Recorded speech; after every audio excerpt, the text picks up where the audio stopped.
Good morning to those of you who are in Australia and China, and good evening and afternoon to those of you in other places around the world. Welcome to Day 2, Session 2 of Mobilizing Computable Biomedical Knowledge around the world. We're really pleased to see you today. We are coming off of an amazing previous 3 sessions with fabulous, insightful keynotes, really interesting lightning talks, and some great discussion. So I'd like to introduce the co-chairs of the meeting. Start with Chuck.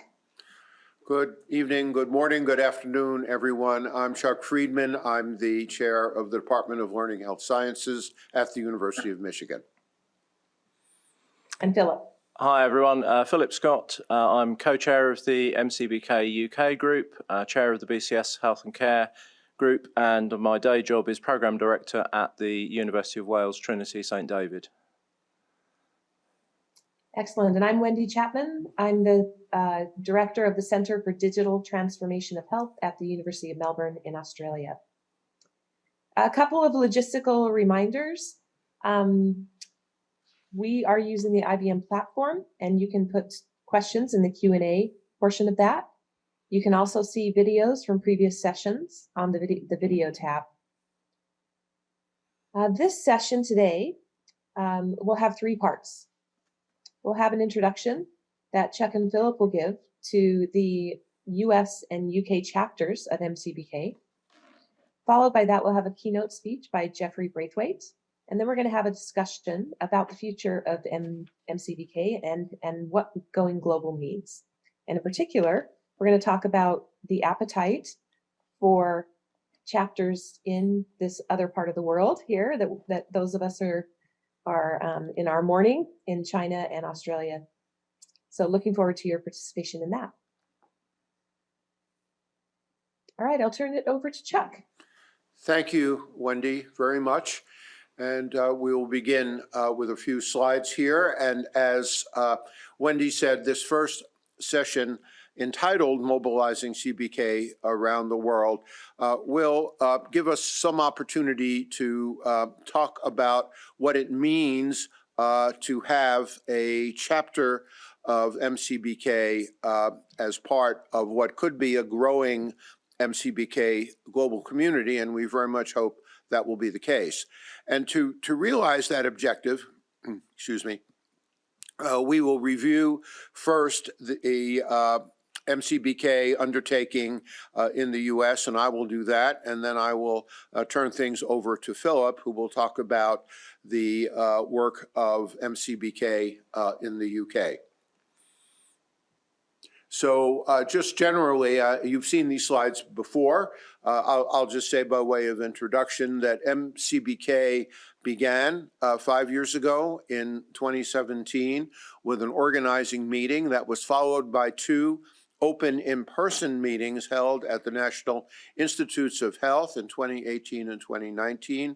There was then, very interestingly, and Philip will talk about this, a MCBK meeting in the UK in London in 2019, which actually gave rise to the idea, because this meeting turned out to be so productive and important, of MCBK becoming a global activity. COVID overtook us in 2020, and we moved to virtual meetings in 2020 and 2021, and this brings us to where we are today at the final session of the 4 sessions of the Virtual Global Meeting 2022. And then another quick review of a slide we've also shown before, just to remind everybody that MCBK has become a community bound by the manifesto that was developed as a consensus document at the 2018 meeting, the first open meeting. We believe that interest in MCBK has spread around the world, and one piece of evidence testifying to that observation is that among the registrants for this meeting were representatives of 41 different nations. We developed a relationship with the Learning Health Systems Journal, and I'll say a bit more about the journal in just a second. And through that relationship, and also through the exchanges of knowledge and best practices that took place at the annual meetings, a great deal of knowledge has been generated about MCBK and the importance of it and methods to achieve the mobilization that is being envisioned. The abstracts from the past 3 meetings have been published in the journal, and a summary of the entire meeting in 2019, 2020, and 21 have also been published in the journal. There have been many, many deliverables from MCBK efforts to date. Very prominent among them is a paper that appeared a few months ago describing the metadata categories that could play a very, very important role, outlining the kinds of rich metadata that are going to be necessary to ensure not only fairness, but above all, trust in computable biomedical knowledge. The British Computer Society recently published a white paper that has generated a great deal of attention, and Philip will be saying a little more about that later. And then there have been other studies, one of which I highlight here, which is a study of CBK repositories, which was actually the theme of one of our lightning talks that occurred on the first day of the meeting. So a few words about the journal, and I'm taking a little excursion into this because the journal is the official journal of MCBK. It is edited at the University of Michigan and published by John Wiley and Sons. It is a fully open access and online journal. There is no paper version of it. By virtue of being fully online, articles are immediately accessible in early view once they are accepted and formatted for online publication. And once they appear in early view, they are accessible to anyone in the world who can connect to the internet. We are proud of our rigorous peer review process that the journal has developed. The peer review process definitely works to improve the articles that have been submitted, and we take some pride in the fact that we have yet to publish a paper, and we've been doing this for almost 7 years now without the paper being revised in some way through the peer review process. The journal is indexed in PubMed, in Scopus, in Google Scholar, in the Web of Science, in the Emerging Science Citation Index, and the ACM Digital Library. So the articles are readily discovered. And in addition, we have several mailing lists, or access to several mailing lists, to which we send a copy of the electronic table of contents directly by email, and these mailing lists add up to about 6,000 recipients. So the articles that are published in the journal get a great deal of exposure, and as a consequence of that, if you look on the upper right of the slide, you will see that in 2021, there were over 100,000 downloads of the articles that have appeared in the journal, and you see from the slope of that line that there has been a steady increase in this, and we're really very, very excited about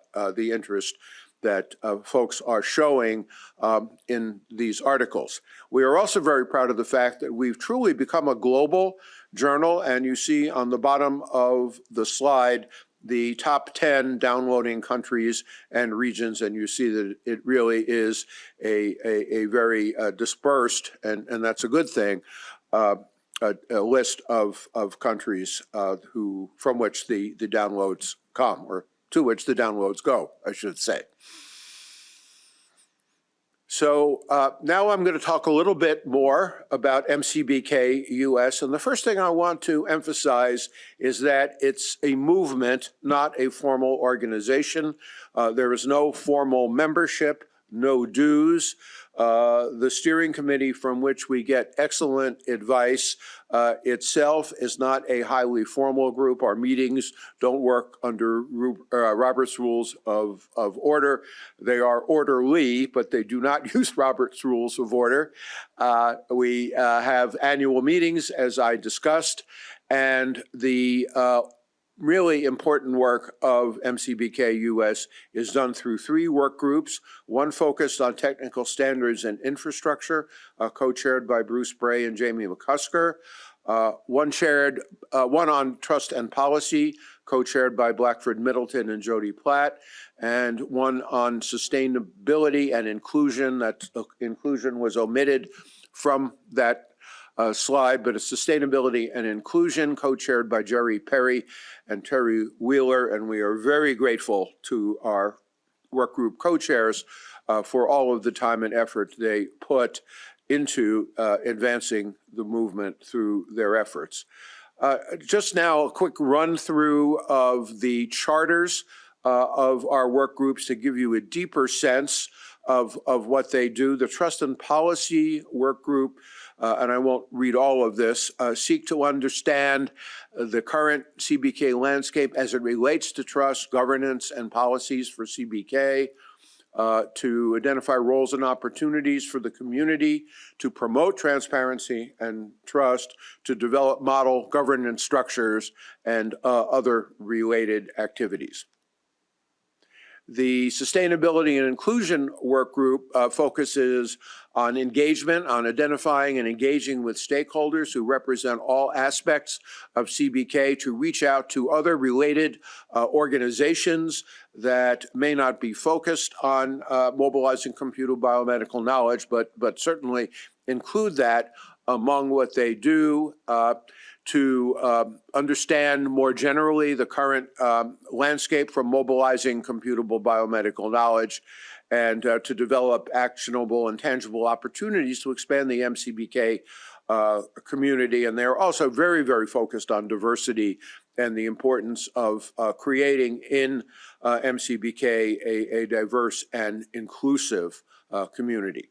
So that's the Sustainability and Inclusion Work Group.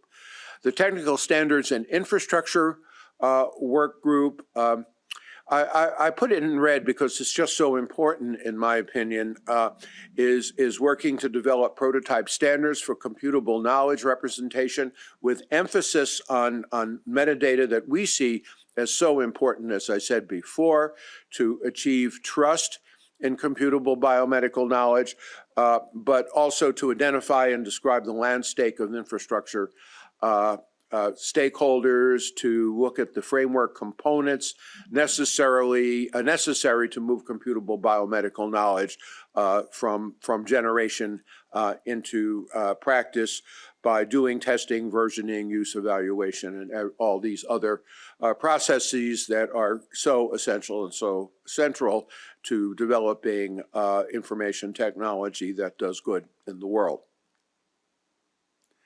So what's our status? It's a journey. We've been at it for 5 years, but we are making steady progress, and I believe we have achieved a strong following, a strong number of adherents to the movement, remembering that this is a movement and not a membership organization. We are facing some challenges. One is this idea of data obsession. I think that it is the case that the importance of data fairness is enjoying much more exposure, much more interest, and frankly getting much more money than what we consider to be an equally important focus on fairness of knowledge, and particularly knowledge in computable form. We're hoping this will change. We're working to change this, but I think it's fair to say that too many times we start a discussion about knowledge fairness only to have it evolve into a discussion of data fairness, because that's what people to a very large extent are thinking about. We've been slowed, but not deterred. by COVID-19, as have so many things in the world, but I did want to include that among the challenges that we've been facing. And then certainly in the US and maybe elsewhere in the world, there's a noticeable lack of funding for infrastructure, much more interest in funding projects that will produce short-range deliverables, recognizing that the danger of funding those projects separately forgoes an opportunity to create infrastructure that could benefit all of them and leads to siloed infrastructure, which in the long run is inefficient and not going to take us where we need to go. On a different subject relating to the actual operation of MCBK, we hope to increase coordination across the three work groups because there is substantial overlap and interrelationship among their missions and activities. We also are hoping to direct increased attention in CBK that supports biomedical research and education of health professionals and researchers, in addition to a focus on healthcare. Healthcare is very, very important, but CBK can certainly support the research process and the educational process as well. And now, with this idea of MCBK as a global undertaking, we are very much hoping to derive energy and ideas from other countries. We look forward to much greater collaboration with MCBK UK, and as other chapters form in what we hope will be a global MCBK, we are hoping to derive energy and ideas from interactions with those other chapters as well. So this brings us to an overview of MCBK UK, and I will turn things over to Philip. Thank you very much, Chuck. So I'm going to start off with a bit more information about our inaugural meeting back in 2019 and how that developed us into where we are now. Specifically, I'm going to highlight some activities with the National Institute of Health and Care Excellence, or NICE, as I'm sure you're aware of, and the recent BCS white paper, which Chuck alluded to. So first of all, going back to 2019, in the heady days before the pandemic, let's have a look at what we looked at in the 2019 meeting. If we could go on to the next one, please. Thank you. So the meeting was jointly organised by myself with Jeremy Wyatt, and we pulled together a multi-stakeholder steering group, and some of the organisations listed below were part of that steering group. And we were fortunate to get some startup financial support for the event. That came from BCS, HR7 UK, and an academic research project called the Learning Healthcare Project based at Newcastle University. So that enabled us to run the meeting and get together a group of people. So we could only accommodate 65. We were oversubscribed. We could have probably accommodated 70 or 80 or even more, had the premises been capable of supporting that. So we ran it on the 29th of October. What I haven't mentioned here, we were able to get the Chief Technical Advisor to the Secretary of State for Health and Care in England along, and she gave the opening talk. I have to say, echoing Chuck's comments, I don't think she really understood what knowledge was as compared to data, but nonetheless, she showed an interest and turned up, so that was good. So the attendees, it was really encouraging to see a good contingent of people from NICE there. And as I'll expand in a moment, NICE has been on a journey for a number of years now, and I think their presence at that meeting was really quite a turning point in their organisational approach to computable knowledge, as I'll describe in a moment. We had good representation from NHS Digital. That organisation, as you may have heard, is in the process of being subsumed into NHS England, but its functions will continue, albeit in a slightly different way. A community of people there from Health Education England, so that includes the library and knowledge management services, that includes the people who commission and design the actual clinical education which is delivered. We also had NHS Scotland, who have a very well-developed approach to decision support, which you may have heard about in one of the lightning talks. Open Clinical, which was the group founded by John Fox. Great to have the depth of experience from John's experience over the years, from over many decades, from the early days of knowledge engineering. HR7, as I mentioned, HR7 UK, given the close relationship between data standards such as FHIR and the emerging capabilities of FHIR in the clinical reasoning space. We also have medical publishers such as BMJ, academics, and a number of other people from various sectors of the health IT industry. So what did that lead to? Well, we were able to, part of the funding allowed us to create video archive of the event. That's fully available on YouTube. All of the talks are there for you to look at. We had formal write-ups of those. Jeremy and I wrote an editorial, and we had several of the presenters write up articles, which we published in BMJ Health and Care Informatics. And then because there was such an interest, such a number of follow-up things that people wanted to see progress, we effectively evolved that event steering group into MCBK UK steering group. And that's really how we got things off the ground. And then we formalised that as a joint working group between BCS and FCI, the Faculty of Clinical Informatics, and that's how we continue to run it. And so having that association with the professional bodies, so BCS as the Chartered Institute for IT, FCI as the specific group for clinically regulated practitioners, really gives us a kind of a recognition. And I personally, I think in the UK that's been a really helpful thing, that we're not simply speaking as a coalition of the willing, we also have some credibility from the professional body association, and I think that has helped our cause. So a bit more about the collaboration with NICE. So NICE has recently refreshed and produced a new 5-year strategy, and in there has explicitly recognised, unfortunately they've still called it data not knowledge, but you know, they're moving in the right direction. They've talked about a shift from words to data and a more modular approach to recommendations, and recommendations that are in an interactive and digital format. And in fact, they've gone so far now as to appoint a Chief Digital Product Officer who presented the lightning talk about the work we've been doing together. And that's the other development, is they established this Content Advisory Board. So I was invited to serve on that group and was able to make a proposal to run a collaborathon, which is a kind of hack day. And what we're going to do is try and use that to bring together much more active industry engagement, and also to actually try out some of the emerging technical standards in the FHIR stack, such as CQL, as well as, if time permits, we'll also look at the business process modelling plus for health as the latest development in the process modelling space. Excuse me.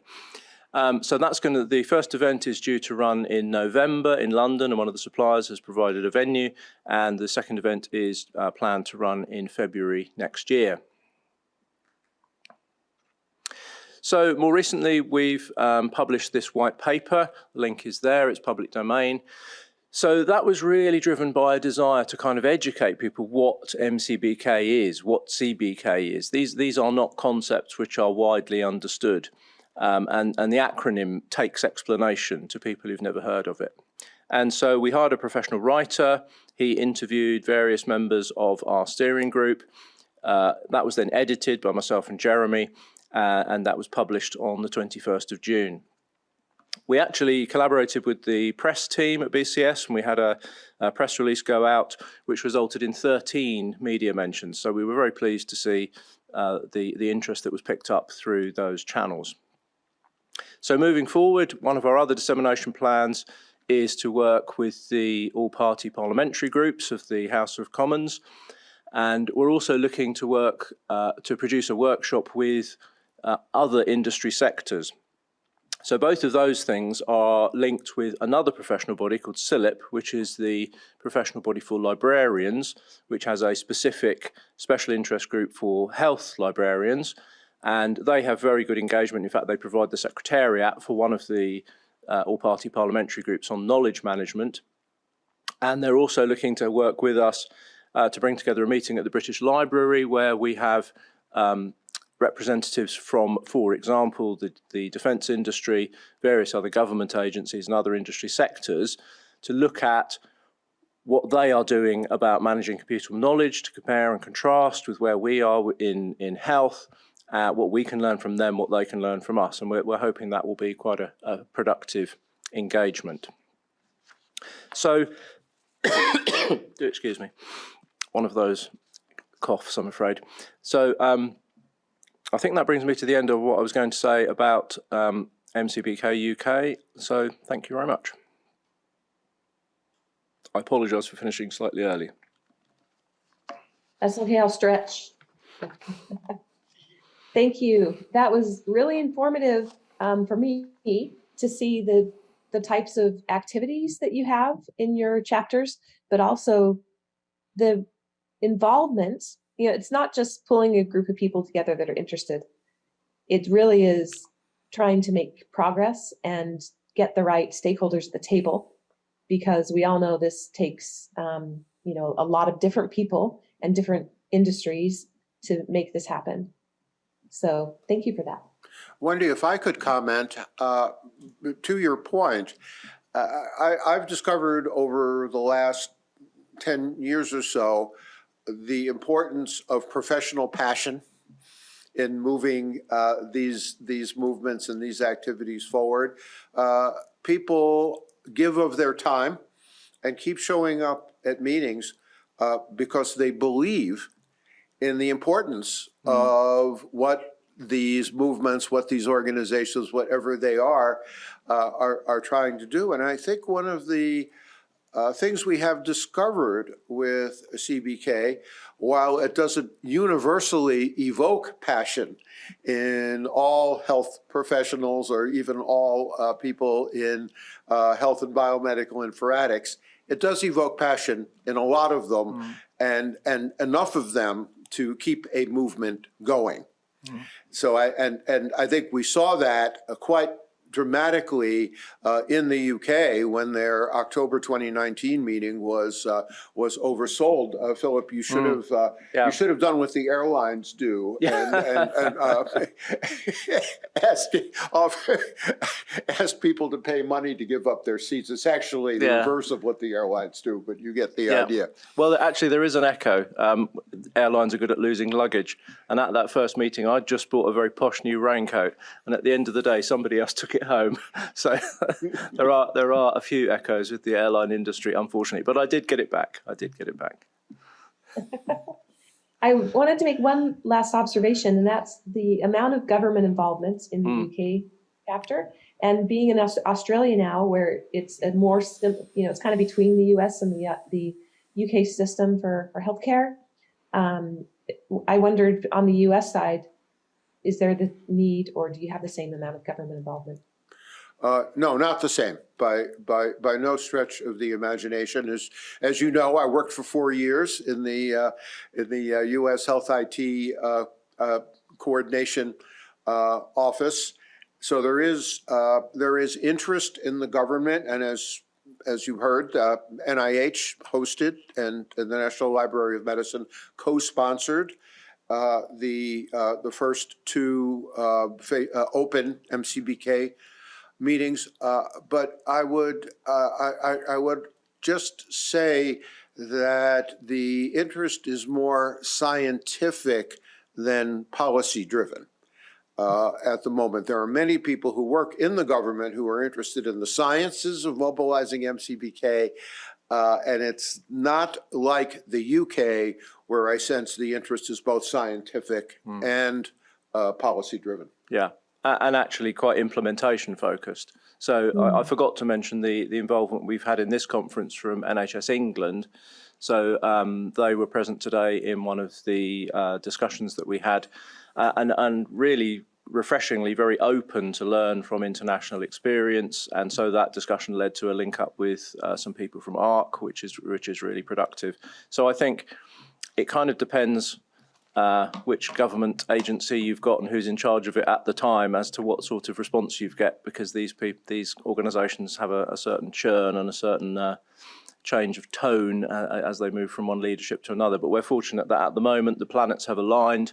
NICE are very open, NHS England are very open, NHS Scotland are very open. So, you know, we're continuing the cat herding and hoping for the best. All right. Well, thanks again, Chuck and Philip.